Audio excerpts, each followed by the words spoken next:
Assalamualaikum warahmatullahi wabarakatuh. Hari ini kami akan membincangkan isu dan permasalahan yang sering timbul dalam solat berjemaah. Isu yang pertama ialah makmum masbuk. Seseorang yang ingin menjadi makmum wajib mengetahui apabila dia menjadi makmum di belakang seorang imam, maka dia hendaklah mengikut perbuatan imam tersebut. Makmum masbuk ialah makmum yang datangnya terlambat, iaitu ketika imamnya telah memulakan solat dan melakukan rukuk pertama. Makmum tersebut dianggap ketinggalan satu rakaat.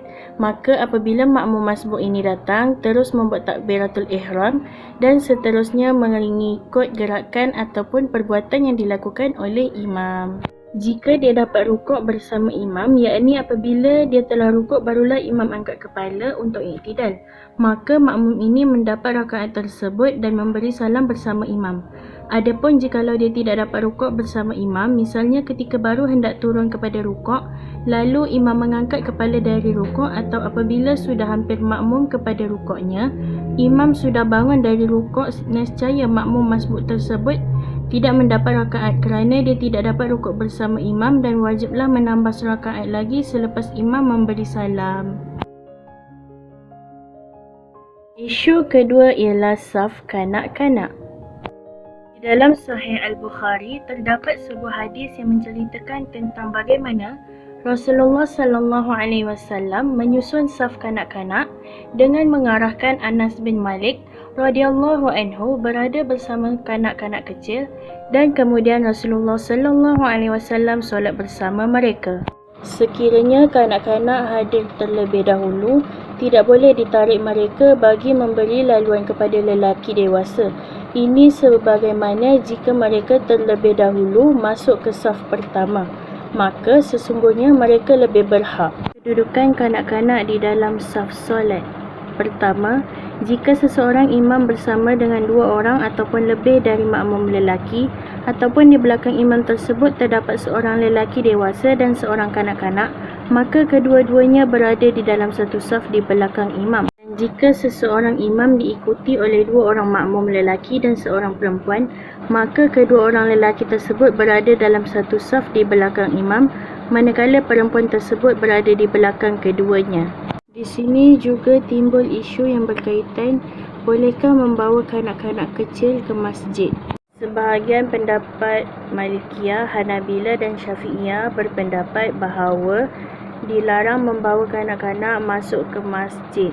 Ini bagi mengelakkan kanak-kanak tersebut mengganggu para jemaah yang lain.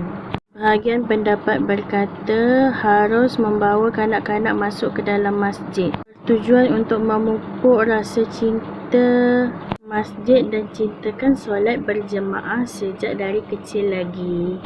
Yang terakhir ialah solat jemaah ketika pandemik COVID-19. Seperti mana yang kita tahu, Malaysia telah digemparkan dengan satu penularan wabak berjangkit iaitu COVID-19 yang boleh membawa kepada kematian. Banyak institusi keagamaan seperti surau dan masjid, institusi pendidikan dan pusat-pusat perniagaan telah ditutup bagi mengelakkan wabak ini dari terus tersebar, dan mana-mana program yang melibatkan orang ramai terpaksa ditangguhkan.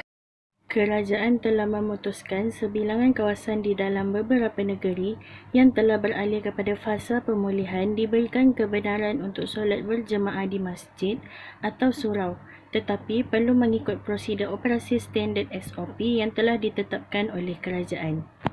Antara SOP yang telah ditetapkan oleh kerajaan ialah memakai pelitup muka, membawa sejadah dari rumah, mengamalkan kebersihan diri, membuat saringan kesihatan di setiap pintu masuk masjid atau surau, menjaga penjarakan 1 meter sesama ahli jemaah, individu bergejala tidak dibenarkan hadir dan digalakkan mengambil air wuduk dari rumah.